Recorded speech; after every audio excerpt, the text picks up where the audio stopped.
भारत और फ्रांस के बीच में हाल ही में 36 बिलियन डॉलर वर्थ की डिफेंस डील हुई, जिसमें कि 118 रफाल एयरक्राफ्ट इंडिया इंपोर्ट करने वाला है। अब सबसे पहला क्वेश्चन ये आता है कि जो इंपोर्ट इंडिया करने वाला है, क्या ये इंडियन एयरफोर्स के लिए एक गेम चेंजर डील है, या कहीं ना कहीं हमने अपने स्ट्रैटेजिक डिसीजंस हैं उस पर कॉम्प्रोमाइज किया है। हमें अमेरिका और चाइना का इस डील पे शैडो दिख रहा है। तो क्या कि और किस हद तक की बातें सच है? बहुत सारे जो एक्सपर्ट हैं वो ये भी अटकलें लगा रहे हैं कि ये जो डील है वो इंडियन एयरफोर्स के लिए उतनी बेहतर नहीं है। रीजन उसका ये है कि बहुत सारे रिस्ट्रिक्शंस का हमें सामना करना पड़ रहा है। सबसे पहला क्वेश्चन ये आता है कि सोर्स कोड फ्रांस इंडिया को देने से बिल्कुल मना कर रहा है। दूसरा ये भी आ रहा है कि क्या मेक इन इंडिया जो हमारा पॉलिसी है, जो हमने बहुत दिन से स्पेशली डिफेंस सेक्टर में इंडिजनाइजेशन को पुश करने के लिए हम बोल सकते हैं इंकरेज किया है, क्या उस पर भी हम कॉम्प्रोमाइज कर रहे हैं? तो आइए समझते हैं इन सारे मुद्दों को डिटेल से इस पूरे टॉपिक में। तो सबसे पहले क्वेश्चन यह आता है क्यों हम इस मुद्दे पे बात कर रहे हैं। तो रिसेंटली अगर हम इंडियन रुपीस में बात करें तो करीब करीब 3,25,000 करोड़ का डील का नेगोशिएशन हुआ है इंडिया और फ्रांस के बीच में, जिसमें 114 रफाल फाइटर्स इंडिया फ्रांस से इंपोर्ट करने वाला है। ये इंपोर्ट बहुत इंपॉर्टेंट इसलिए हो जाता है क्योंकि अभी अगर हम बात करें इंडियन एयरफोर्स की, तो स्क्वाड्रन स्ट्रेंथ जो सैंक्शन है उससे काफी कम है। स्पेशली अभी रिसेंट टाइम में हमने मिग एयरक्राफ्ट बहुत दिनों से हम यूज कर रहे थे, उसको भी परमानेंटली रिटायर कर दिया गया है। तो इसका इस एक्विजिशन का बहुत बड़ा सिग्निफिकेंस इंडियन एयरफोर्स के लिए और पूरे सिक्योरिटी के लिए हम मान सकते हैं। दूसरा, फ्रांस एज सप्लायर है और ये जो डील की गई है, जो इंपोर्ट की जा रही है, वो multi role fighter aircraft programme जो इंडियन एयरफोर्स ने लॉन्च किया था, डिपार्टमेंट डिफेंस हम बोल सकते हैं, मिनिस्ट्री ऑफ डिफेंस ने लॉन्च किया था, उसके अंतर्गत किया जा रहा है। हालांकि अभी रिसेंटली एक report ANI associated news press of India की एक रिपोर्ट आई थी जिसमें कुछ खुलासे हुए हैं इस डील को लेकर के। इसी खुलासे को लेकर के कुछ कंट्रोवर्सीज जो है देखने को मिल रही है और इस मामले में एक आर्टिकल यूरेशियन टाइम्स जो कि वेल एस्टैब्लिश्ड जर्नल है उसमें पब्लिश किया गया है। इस आर्टिकल की अगर हम बात करें तो उसमें यह बताया गया है कि अगर हम की फीचर्स की बात करें इस पूरे रफाल डील में, तो पहला इसमें यह है जो प्रॉब्लमेटिक लग रहा है कि इंडिजिनस कंटेंट का जो लिमिट है वो 30% ही रखा गया है। यानी जो भी रफाल मैन्युफैक्चरिंग होगी इंडिया में या जो भी रफाल हम यूज करेंगे इंडियन एयरफोर्स के लिए, उसमें 70% फॉरेन कंपोनेंट यानी कि फ्रांस सप्लाइड कंपोनेंट होंगे, ओनली 30% इन कंपोनेंट होंगे। तो कहीं ना कहीं जो हमारा ये ओवरऑल हम बोल सकते हैं डायरेक्शन है उससे अगेंस्ट जा रहा है। क्योंकि अगर हम इंडियन नेवी की बात करें तो जितने भी हम शिप्स मैन्युफैक्चर कर रहे हैं, अगर हम मिसाइल्स की बात करें, जितने भी हम मिसाइल्स मैन्युफैक्चर कर रहे हैं, तो उसमें हमारा जो ऑब्जेक्टिव है वो 70 to 80% इंडिजिनस कंटेंट का है, जो कि यहाँ पे बिल्कुल अपोजिट दिख रहा है। दूसरा यह है कि फ्रांस ने किसी भी तरीके का एडिशनल ट्रांसफर ऑफ टेक्नोलॉजी से बिल्कुल मना किया है। इस पे बहुत सारे एक्सपर्ट का कहना है कि क्या हम रूस की तरफ जा सकते थे, क्योंकि अगर हम रशिया और इंडिया के डिफेंस कोलैबोरेशन की बात करें तो रूस में टीओटी जो है इंडिया की तरफ, उसमें बहुत रिस्ट्रिक्शन नहीं है। रूस को बहुत बार ट्रांसफर टेक्नोलॉजी कर चुका है और उसमें कोई लिमिट नहीं है, जैसा कि हम फ्रांस में देख सकते हैं। तीसरा यह है कि सोर्स कोड जो है, सोर्स कोड बहुत इंपॉर्टेंट क्यों आता है। सोर्स कोड को चेंज करके ही हम जो इंडिजिनस सिस्टम्स हैं, मिसाइल सिस्टम है, उसको रफाले में इनकॉर्पोरेट कर सकते हैं। अगर हम कोई भी चेंजेस करना चाहते हैं रडार सिस्टम में, या हम बोल सकते हैं वेपन सिस्टम में जो रफाल में हम यूज करने वाले हैं, तो किसी भी चेंजेस के लिए अब हमको फ्रांस पे ही डिपेंड करना पड़ेगा। बिना उनके और बिना डसॉ के, बिना थेल जो ऑर्गेनाइजेशन है, जो कि मैन्युफैक्चरिंग कंपनी बोल सकते हैं रफाल की, उनके बिना हम ये नहीं कर सकते हैं, क्योंकि सोर्स कोड फ्रांस ने पूरी तरह से ट्रांसफर करने से मना कर दिया गया है। चौथा ये है कि जो रफाल जो हम इंपोर्ट करने वाले हैं नेक्स्ट फ्यू इयर्स में, वो F4 वेरिएंट होने वाला है। इसके पहले हमने करीब 18 F3 वेरिएंट को भी इंपोर्ट किया था।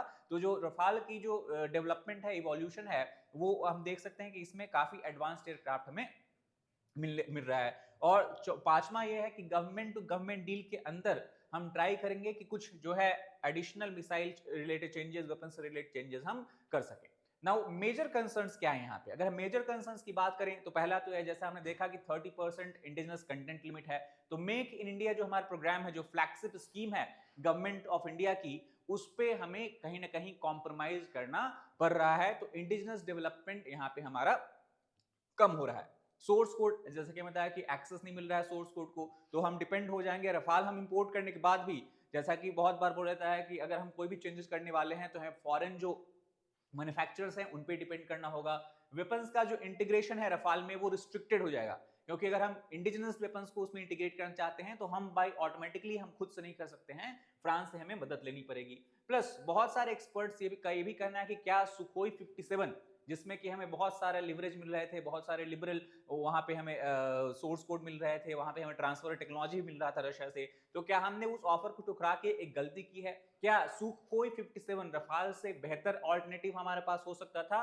तो इस मामले में पब्लिक और स्ट्रैटेजिक क्रिटिसिज्म कहीं ना कहीं देखने को मिल रहा है। पर अगर हम इसको दूसरी तरह से समझने की कोशिश करें तो सबसे पहली बात तो ये है कि रफाल इसलिए इंपॉर्टेंट है क्योंकि आईएएफ का जो ऑपरेशनल स्क्वाड्रन स्ट्रेंथ है ये ऑथराइज्ड 42 स्क्वाड्रन होना चाहिए, बट आईएएफ के पास अभी जस्ट 29 स्क्वाड्रन स्ट्रेंथ है, यानी हम 42 से सीधे 29 पे आ गए हैं। यानी कि इंडियन एयरफोर्स के लिए बहुत इंपॉर्टेंट ये होता है कि हम जितनी जल्दी हो सके एयरक्राफ्ट को इंपोर्ट करें, एयरक्राफ्ट को हम इनकॉर्पोरेट करें इंडियन एयरफोर्स में। और डोमेस्टिक मैन्युफैक्चरिंग की अगर बात करें तो अगर हिंदुस्तान एरोनॉटिक्स लिमिटेड को देखें और डिफेंस रिसर्च डेवलपमेंट ऑर्गेनाइजेशन को देखें तो उनका जो ट्रैक रिकॉर्ड रहा है उसमें काफी सारे डिलेज और लैक्स देखने को मिले हैं। इस बात को भी ध्यान रखते हुए गवर्नमेंट ने रफाले को इनकॉर्पोरेट करने की कोशिश की है, क्योंकि स्क्वाड्रन जो हमारा है लिंक स्ट्रेंथ जो है वो कहीं ना कहीं इरोड हो रहा है। और स्पेशली जैसा कि हमने रिसेंटली में देखा ऑपरेशन सिंदूर के दौरान हमें चैलेंजेस फेस करने पड़े थे, तो पाकिस्तान चाइना दोनों हमारे आसपास नहीं है और इनको डिटर करने के लिए ये बहुत जरूरी है कि इंडिया का एयरफोर्स जो है वो प्रॉपर कैपेसिटी फुल कैपेसिटी पे फंक्शन कर सके। So operational readiness is very very important और इंडियन एयरफोर्स की ऑपरेशनल रेडीनेस को ही इंश्योर करने के लिए हम क्विकली इंपोर्ट कर रहे हैं। प्लस ये जो एक्विजिशन है वो टाइम क्रिटिकल है, यानी कि हम ये कॉन्फिडेंस के साथ कह सकते हैं कि जब जिस टाइम पे हमें जरूरत है उस टाइम पे रफाले हमको डिलीवर होने वाला है। अगर हम इस पूरे प्रोग्राम की बात करें that is multi role fighter aircraft programme जिसके अंदर रफाले को एक्वायर किया गया है, तो ये फॉलो ऑन प्रोग्राम है एमएमआरसीए का। एमआरएफ के पहले multi medium role combat aircraft हमने प्रोग्राम लॉन्च किया था जो कि अप्रैल 2018 में इंडियन एयरफोर्स और गवर्नमेंट ऑफ इंडिया ने इनिशिएट किया था। इस प्रोग्राम के अंदर ऐसा नहीं है कि हमने बस रफाल को देखा और उसको इंपोर्ट कर लिया। अगर हम पूरे गवर्नमेंट रिकॉर्ड की बात करें, इंडियन एयरफोर्स रिकॉर्ड की बात करें, तो उन्हें जितने भी ऑल्टरनेटिव थे सबको प्रॉपर्ली टेस्ट किया था, सबको प्रॉपर्ली इवैल्यूएट किया था कि कौन सी ऐसी एयरक्राफ्ट है जो इंडियन एयरफोर्स के ऑब्जेक्टिव को प्रॉपर्ली मीट करती है। तो ये जो एयरक्राफ्ट इवोल्यूशन हुआ था इसमें सारे countries almost all the countries जहां से इंपोर्ट करते हैं उन्होंने पार्टिसिपेट किया था। यहाँ पे स्वीडन का भी पार्टिसिपेशन देखने को मिला था जिसने ग्राइपन जेट को एयरक्राफ्ट को इंपोर्ट करने के लिए प्रपोज किया था। उसके बाद हमें रशिया से सुखोई 57 का भी यहाँ पे इवैल्यूएशन हुआ था। फिर इंडिया यूएस से हमने F-18 को भी इवैल्यूएट किया था और फ्रांस से हमने फिर रफाले को इवैल्यूएट किया था। तो इन पूरे कॉम्पीटिंग एयरक्राफ्ट इवैल्यूएशन करने के बाद ऐसा इंडियन एयरफोर्स के एक्सपर्ट्स ने बताया कि इंडिया के नीड को मीट करने के लिए Rafale is the best aircraft और इसके बाद ही हमने रफाल को चूज किया। तो ये जो क्रिटिसिज्म है क्या हमें रूस की तरफ जाना चाहिए, क्या हमें किसी और देश की तरफ जाना चाहिए, पूरी तरह से इनवैलिड है क्योंकि प्रॉपर इवैल्यूएशन के बाद हमने फ्रांस से इंपोर्ट करने का डिसीजन लिया है। दूसरा ये भी इंडियन एयरफोर्स का कहना है कि एक बार जब हमने अप्रैल 2018 में इंडक्शन इनिशिएट कर दिया रफाले का, अगर हम बीच में किसी और एयरक्राफ्ट को इंपोर्ट करना स्टार्ट कर देते हैं तो हमें फिर से वापस उसके लिए इंफ्रास्ट्रक्चर रेडी करना होगा, क्योंकि रफाल से रिलेटेड जितने भी इंफ्रास्ट्रक्चर हैं, ट्रेनिंग रिलेटेड इंफ्रास्ट्रक्चर्स हो गए या फिर maintenance repair overhaul related infrastructures हो गए, वो सारे इंफ्रास्ट्रक्चर असेंबली रिलेटेड इंफ्रास्ट्रक्चर्स हो गए, वो सारे ऑलरेडी वेल प्लेस्ड हैं। यानी अगर हम रफाले इंपोर्ट करते हैं तो उसका ऑपरेशनल हम बोल सकते हैं ऑपरेशनल इंडक्शन इंडियन एयरफोर्स में काफी जल्दी हो सकता है और ऑपरेशनल रेडीनेस हमको काफी तेजी से इंडियन एयरफोर्स में दिखने को मिलेगी। तो इस वजह से हमने रफाल को चूज किया है।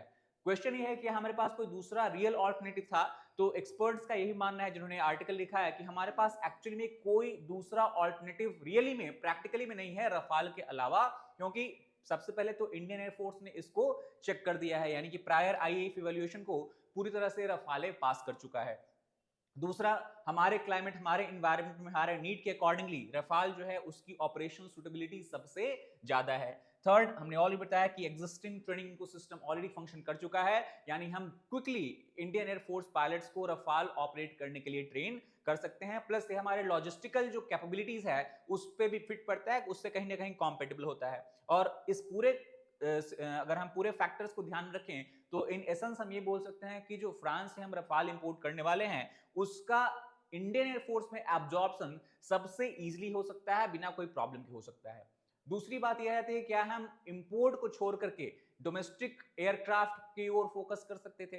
तो अगर हम इसको कंपेयर करें multi role fighter aircraft versus LCA-MK2 जो कि हिंदुस्तान एरोनॉटिक्स लिमिटेड यहां पे बना रही है, तो जैसा कि हम रिकॉर्ड देख सकते हैं इंडियन एयरफोर्स के जनरल्स हैं उन्होंने कई बार इस बात को क्लियरली एस्टैब्लिश किया है कि बहुत सारे डिलेज का सामना करना पड़ रहा है LCA-MK2 को और LCA से रिलेटेड कोई भी एयरक्राफ्ट को डिलीवर करने में और इंडियन एयरफोर्स में इंडक्ट करने में। DRDO HAL का जो डिलीवरी रिकॉर्ड है वो उतना रॉबस्ट, उतना अच्छा नहीं है। और अगर हम क्लियरली और कंप्लीटली सिर्फ डोमेस्टिक मैन्युफैक्चरर्स पे डिपेंड हो जाएंगे तो there is a big risk कि हमें स्क्वाड्रन में गैप देखने को मिलेगा। जैसा कि मैंने पहले भी आपको बताया कि 42 की जगह हम 29 स्क्वाड्रन ही सिर्फ ऑपरेट कर रहे हैं, तो वो जो हम गैप फिल करने की कोशिश कर रहे हैं उसमें काफी डिले आ सकती है। और इस सिचुएशन में अगर हम देखें जो जियोपॉलिटिकल सिचुएशंस पूरे वर्ल्ड में अनफोल्ड हो रही है, उस सिचुएशन में हम ये बहुत बड़ा रिस्क नहीं ले सकते हैं। हमें जितनी जल्दी हो सके आईएएफ को फुल स्क्वाड्रन पे ऑपरेट करने की कोशिश करनी चाहिए। प्लस दूसरा ये भी है कि सिर्फ हम अगर बात करें LCA-MK2 की, तो ऐसा नहीं है कि 100% मैन्युफैक्चरिंग हम इंडिया में ही कर रहे हैं और सारे कंपोनेंट्स हम इंडिया में ही बना रहे हैं। LCA-MK2 का जो मेन इंजन है वो जनरल इलेक्ट्रिक द्वारा बनाया गया है, GF414 इंजन है। तो हम कहीं ना कहीं जनरल इलेक्ट्रिक पर डिपेंडेंट है। जनरल इलेक्ट्रिक एक अमेरिकन कंपनी है और जैसा कि हम जानते हैं कि अभी अमेरिका में डोनाल्ड ट्रंप के आने के बाद सिचुएशन काफी चेंज हो चुकी है। जो हमारी डिपेंडेंसी है, हमारी जो क्या बोल सकते हैं कि ट्रस्ट है, वो ट्रस्ट कहीं ना कहीं वीक हुआ है क्योंकि काफी अनप्रेडिक्टेबल डिसीजन मेकिंग रहा है उनका प्रेसिडेंट का।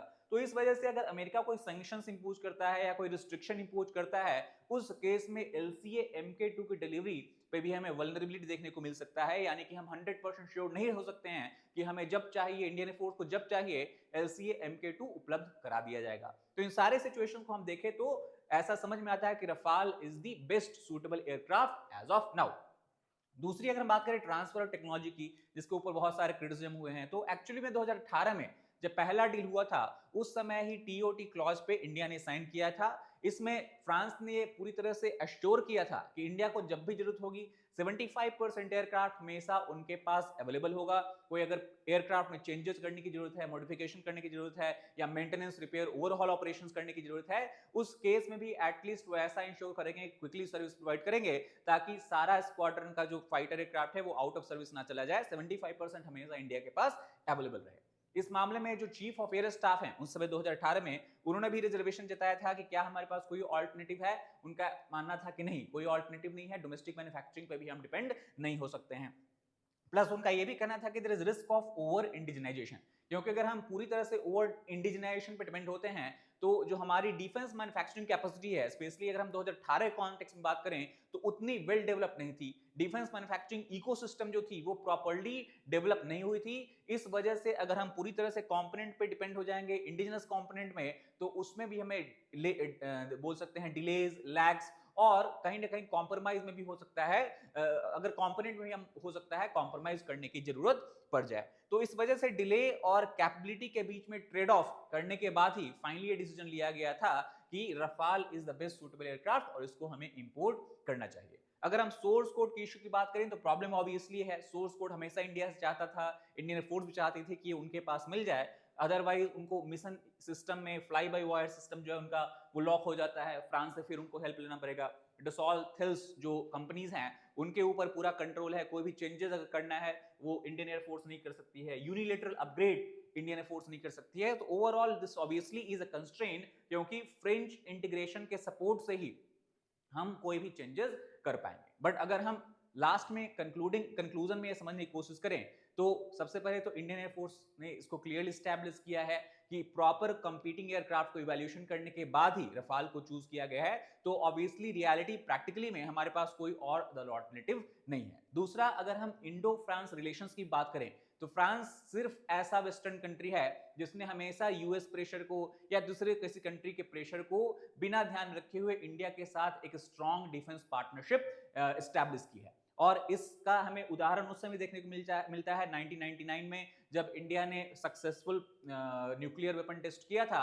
उसके बाद फ्रांस ही एक ऐसा कंट्री था जो हमेशा इंडिया के साथ, इंडिया के फेवर में खड़ा रहा था। तो इस वजह से हम फ्रांस पे डिपेंडेंसी तो है ही ऑब्वियसली सोर्स कोड पे, पर ट्रस्ट हम बोल सकते हैं, हम कर सकते हैं पूरी तरह से कि ये डील जो है वो इंडियन एयरफोर्स के लिए और इंडियन डिफेंस के लिए एक गेम चेंजर डील होने वाली है। That's all for this particular video. If you like it, please hit the like button, share it with fellow aspirants as a subscribe channel for more social content. That's all for this video. Thank you very much.